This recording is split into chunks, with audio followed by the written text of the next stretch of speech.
Labą dieną dar kartą. Kažkaip jaučiu, kad prisišnekėjau su ta teleportacijos mašina. Ne, dabar tikėsitės, kad aš kažkaip patraukliai ir čia pakalbėsiu. Tai susimažinkit, prašau, savo lūkesčius, aš kaip geriausiai padarysiu, ką galiu, bet nieko neprižadu. Aš kalbėsiu galbūt iš kitokios perspektyvos, ar ne, negu mes čia iki šiol girdėjom keliom prasmėm. Viena, tai aš esu mokslininkė ir ne mano pagrindinė veikla daryti, tikiuosi, kokybišką mokslą. Ar ne? Ir mes kalbėsim apie mokslo rezultatus. Gali būti, kad dviejose vietose aš peržengsiu mokslo galimybės, bet žinau, kad tai padarysiu, tai gal man atleidžiama. Kitas dalykas, kalbėsim apie telefoną. Mažai šiandien apie jį kalbėjom ir kalbėsim labai netipiškų rakursų, tai yra kaip bandysiu įsitikinti, kad telefonas sukelia stresą.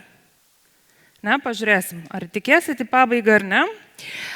Prieš pradėdama eiti prie esmės, aš noriu būtinai pasakyti, kad dalis šito pranešimo ir tie moksliniai duomenys yra paimti iš mūsų magistrės Ingos Lukšytės Samaitinės magistro darbo. Ir net jos nėra šiandien čia, jinai negalėjo dalyvauti, tai aš pabandysiu papasakoti, ką jinai įdomaus rado. Tai pradėkim nuo to, kas čia yra problema. Policijos duomenimis apie 43 000 atvejų kasmet yra nustatoma, kada žmogus telefoną naudoja kitaip nei įstatymai numato. Iš vienos pusės galim sakyti, kad tai mažas kiekis ir tikrai turbūt neatspindi visos statistikos. Ir ne, mes visi dalyvaujame eisme ir matom, kas iš tiesų vyksta, tai tikrai netiek dalyvių naudoja. Bet žinant, kad policija negali pagauti kiekvieno pažeidėjo kiekvieną minutę, šitie skaičiai vis tiek yra tikrai dideli ir įkvepiantis. Apie 600 žmonių kasmet netenka teisės vairuoti dėl telefono naudojimo pakartotinai vairuojant. Ir ne, tai reiškia 600 dalyvių ateina į papildomus mokymus, persimokyti, kaip vairuoti automobilį. Apie telefono naudojimą jie ten nedaug mokosi, kiek aš žinau. IF draudimo užsakyta apklausa parodė, kad apie 65% žmonių pripažino, kad jie naudoja telefoną vairuodami. Ir apie 10% pripažino, kad naudoja skambinimui be laisvų rankų įrangos. Vėl, 10% atrodytų nedaug, bet kažin ar visi prisipažino. Ir tas pats tyrimas parodė, kad kuo vairuotojas jaunesnis, tuo telefono naudoja įvairesniai veiklai, ne tik tai skambinimui.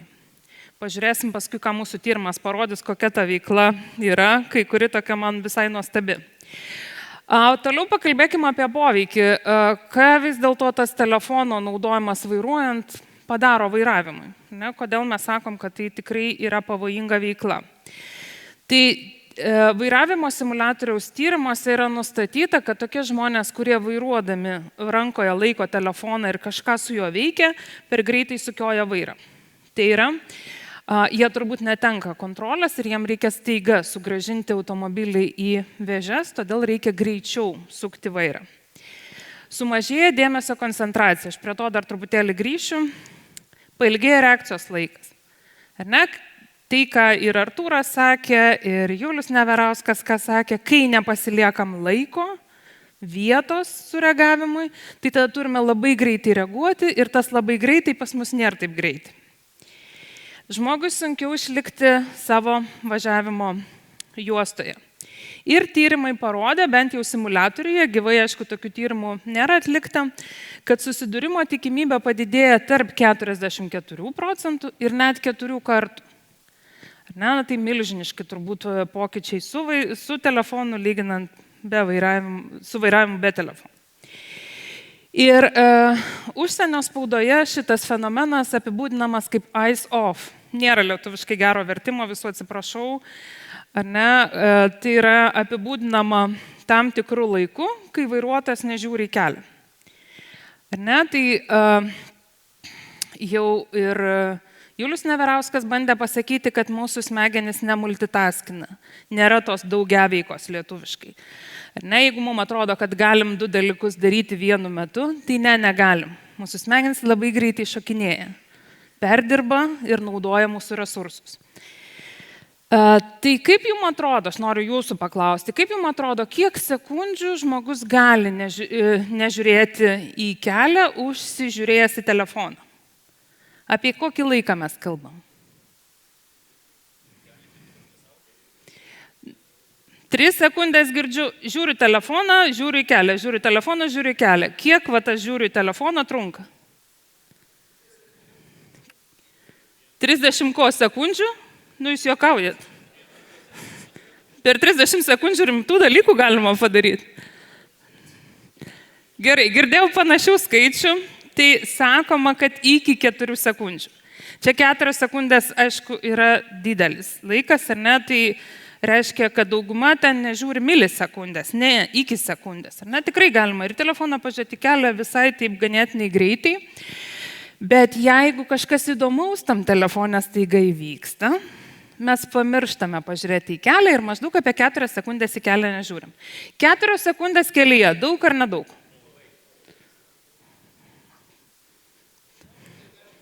Kažkas sakė 30 visai ok. Aišku, nu čia priklauso. Ar ne, ką mes per tas 4 sekundės veikiam. Tai Jusainas Boltas maždaug pusę savo mylimosios trasos nubėga per 4 sekundės. Nepilna, bet beveik pusę. Na, daug? Nemažai, ne, apie 45 metrai turbūt gaunasi. Artemis nuo čia iki Šalčininkų nuskristų per tą laiką. Daug? Kaip ir nieko. Mūsų automobilis užmiestyje nuvažiuoja apie 100 metrų. Jeigu 100 metrų važiuodami mes nei karto nepažiūrim į kelią, čia blogai ir neblogai, kas įvyksta? Čia daug, kad mes 100 metrų nematėm kelio ar nedaug? Labai daug, kažkas sakė, kad nedaug. Kas nutinka per tą laiką? Ne, 99% atvejų nieko nenutinka. Nieko. Dėl to mes ir naudojam tą telefoną. Dėl to, kad nėra pasiekmių. Ar galim nuvažiuoti 100 metrų, jeigu ten nėra jokių įvykių? Galim, nuvažiuojam, nieko neatsitiko. Ką aš kaip žmogus įsinešu? Visai normali čia ta veikla. Durniai tie, kas sako, kad negalima, va, žiūrėk, kaip viskas gerai. Ar ne? Tai aš čia taip truputėlį šaržuodai, aišku, kalbu, aš taip negalvoju, jūs turbūt suprantate, ne? Nesakysit, kad psichologai taip sakė. Tai aš taip negalvoju, bet žmogus taip gali galvoti. Aš noriu bandyti jums paaiškinti, kaip žmonės ateina iki šito elgesio. Tai žiūrėkit, kalbant apie telefoną ir naujasias technologijas, reikia žinoti, kad telefono, to mobilaus atrišto nuo laido atsiradimas, o toliau išmaniojo telefono atsiradimas pakeitė mūsų gyvenimą negrįžtamai. Pirmiausia, pakeitė, kaip mes skambinam. Ne? Reiškia, bet kada, iš bet kur, su bet kuo mes galime pasišnekėti sekundžių greičiu. Mums nereikia nueiti iki namų, kad pakeltumėm laidinį telefoną. Neturiu sulaukti prie kokio, nežinau, eilės prie telefono, kad pakalbėčiau. Telefono atsiradimas apsprendė, kaip mes rašom laiškus. Mums irgi nebereikia atsisėsti. Mes čia, jeigu aš nuobodžiai kalbu, jūs išsitraukėt, greit parašot laišką ir jūsų gavėjas jau gavo. Va, jau kažkas ir rašo. Telefono atsiradimas pakeitė tai, kaip mes fotografuojamės. Nebereikia eiti fotoateljė pasipuošusiam, kad pasidarytum portretinę nuotrauką ir nusiųstum mylimajam po to, kai tau išryškino, atspausdino tą nuotrauką, tu nunešiai paštą. Nu ir suprantat, ne, aš dabar galiu, atsisėsiu, selfies, mylimajam siunčiu, va štai kokia šiandien graži ir protinga. Tai pakeitė, kaip mes žiūrim filmus. Nebereikia į kino teatrą, nereikia įsijungti televizoriaus, neįdomiai aš kalbu, įsijungiat serialą čia ir žiūrit. Tai pakeitė, kaip mes apsiperkam. Ne? Vėl, nereikia man eiti matavimosi kabiną, aš susidėlioju, man dar dirbtinis intelektas pasiūlo, kas prie ko tiks ir aš nusiperku. Tai pakeitė, kaip mes prižiūrim savo vaikus. Ne? Jau nebepabėgs vaikai niekur, nes mes jį prisirišam ir stebim. Tai pakeitė, kaip aš rašiau šitas skaidres. Tai jeigu pakeitė viską, kodėl mes galvom, kad nepakeis vairavimo? Kaip gali tai būti? Žmogus negyvena paralelinėse aplinkose. Yra nuosekli ta mūsų aplinka. Tai aišku nepateisina nelegalaus elgesio, bet turim suprasti, kad tas telefonas ateina visur į vairavimą lygiai taip pat. Ką padarė mums naujosios technologijos? Naujosios technologijos suspaudė laiką. Mes galim padaryti dalykus, bet greičiausiai bet kada darėm pasaulyje. Greitis yra neįmanomai greitas. Algimantai, kur jūs esate? Aš dalyvavau konferencijoje Notingeme ir va taip kaip čia dabar stovėjau, skaičiau pranešimą, paskui atsisėdau, jau ten tas stresas nueidinėjo, atsidarau telefono, ten Algimanto laiškas. Reiškia, Algimantas gavo iš savo kolegos iš Notingemo, kuris mane nufotografavo, nusiunčia Algimantas nusiuntė man ir aš dar nespėjau atsisėsti, bet jau matau visą fotoreportažą, kaip Laura Šeibokaitė skaito pranešimą Notingeme. Koks greitis, nesuvokiamas. Gerai, o žmogus tam greičiui pasiruošęs? Ne, žmogus nepasiruošęs. Tai mums sukelia tam tikrą nesuvaldomą spaudimą. Reaguoti greitai, staigiai gauti atsaką. Jeigu aš nusiunčiau mylimajam tą nuotrauką, apie kurią čia mes kalbėjom, ko aš laukiu? Dabar pat mesk viską, ką darei ir pasakyk, kokia nuostabi. Nes kitaip, klausyk, nėra komunikacijos. Kaip greit aš išsiunčiau, taip greit noriu atsako atgal. Čia nėra palauk. Ar, norėjau sakyti, ar aš vieną mylimąjį turiu, nesąmonė. Ar aš vieną žmogų turiu, kuriam siunčiu kažką? Ne vieną. Tai kai išsiunčiu ir man jie visi atsiunčia atgal, aš tada vėl turiu atgal siūsti. Visiškas triukšmas ir visiška problema. Tai sukelia vadinamą technologijų sukeltą stresą. Jis kyla dėl reikalavimo būti prieinamu, dėl suvokiamo supratimo, kad aš turiu sureaguoti į turinį ir dėl baimės nerimo praleisti ką nors.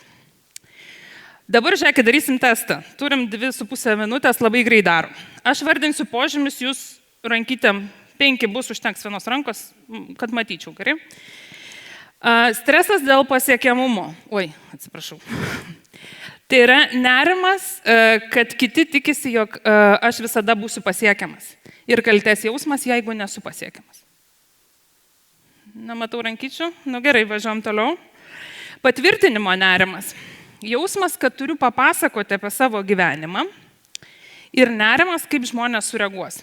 Išsiunčiau nuotrauką ir pasakys, ar graži, ar negraži. Aš laukiu, kad sureaguotų. Baimė praleisti ką nors svarbaus. Vartydamas socialinius tinklus, matydamas, kaip žmonės gyvena, aš nervuojuosi, kad aš praleidžiu. Ar ne? Žiūrėkit, kiti Bahamose, o aš konferencijai. Čia sąžininga jums? Nieko nesąžininga. Aš nervuojuosi, kad aš ne Bahamose. Informacijos perteklius. Tai yra pipsėjimai, kvaksėjimai, kliurksėjimai, viską, ką daro mūsų prietaisai, kad pritrauktų mūsų dėmesį. Po kurio laiko mums jau bloga nuo tų visų, kas ten ateina. Ir budrumas internete, tai nuolatinis socialinių tinklų stebėjimas ir baimė likti be įrenginio, ką aš darysiu, jeigu neturėsiu. Tai toks padidintas budrumas. Visa tai sukelia skaitmeninį arba technologijų sukeltą stresą. Suspaudėt rankyčių, turim? Gerai, turim kelis, kurie dar anam pasaulyje gyvena, o kiti sakė, kad šitam. Tai gerai, mes pabandėme empiriškai patirinėti. Sakėm, pažiūrėkime, kaip yra su mūsų vairuotojais, kaip jie iš tikrųjų patiria tą technologijų sukeltą stresą, kaip polinkis perdėtai naudotis telefonu susijęs su telefonų naudojimu vairuojant. Ištyrėm 434 žmonės, čia jie visi yra paveikslėlyje, bet ne jie dalyvavo. Dauguma moterų dalyvavo, vidutinis amžius apie 40 metų, vairavimo patirtis beveik 17 ir 15% turėjom baustų už telefono naudojimą vairuojant. Tai noriu parodyti, ką veikia žmonės telefone. ką prisipažįsta veikiantis. Tai daugiausiai yra klausau muzikos. Tai jeigu jie neperjunginėja muzikos kanalo arba neperjungia kitos dainos, tai sakytumėm nieko blogo turbūt. Muzikos klausimas susijęs su vairavimu, bet ne taip stipriai. Apie 50% pripažino, kad skambina. Ne, tai jau nemažai, bet pažiūrėkit, daugiau negu 30% skaito SMS-us arba pranešimus ir daugiau negu 25% rašo. Yra žmonių, kurie žaidžia vairuodami telefonu, žiūri filmus arba naršo internete. Ką žinom apie tuos telefono naudotojus? Kad vyrai dažniau naudoja negu moteris, čia vairuojant. Kad žemesnį išsilavinimą turintis daugiau negu aukštesnį išsilavinimą turintis, jaunesni dažniau nei vyresni, mažiau kilometrų nuvažiuojantis dažniau už daugiau nuvažiuojančius, o tai reiškia, kad greičiausiai tai vyksta mieste, ne važiuojant vienam užmiestyje. Ir bausti už telefono naudojimą naudoja dažniau nei nebausti. Tai reiškia, kad tos baudos elgesio nepakeičia. Na, dabar prie ryšių, kurie mus domina. Tai nustatėme, kad probleminis telefono naudojimas yra susijęs su tuo, kaip dažnai žmonės telefoną naudoja vairuojant. Tai reiškia, jeigu aš namie dažniau naudoju ir daugiau ir viskam, tai ir vairuodamas naudosiu. Bet mūsų užmanymas buvo apie stresą. Dėl ko aš sakiau, kad aš noriu įrodyti, kad telefonas sukelia stresą, paaiškėjo, kad linija yra tokia, kad technologijų sukeliamas stresas verčia žmonės daugiau naudotis telefonu ir tada daugiau naudojantis telefoną dažniau jį naudoja ir vairuoja. Ir aš pereisiu prie kelių tokių patarimų arba gerųjų pusių. Tai, kad mes turime įsisąmoninti pavojų. Man atrodo, kad daugelis žmonių tiesiog negalvoja, kad tas telefonas gali sukelti. Tai čia švietėjai dar turi vietos paaiškinti iš tikrųjų realų pavojų.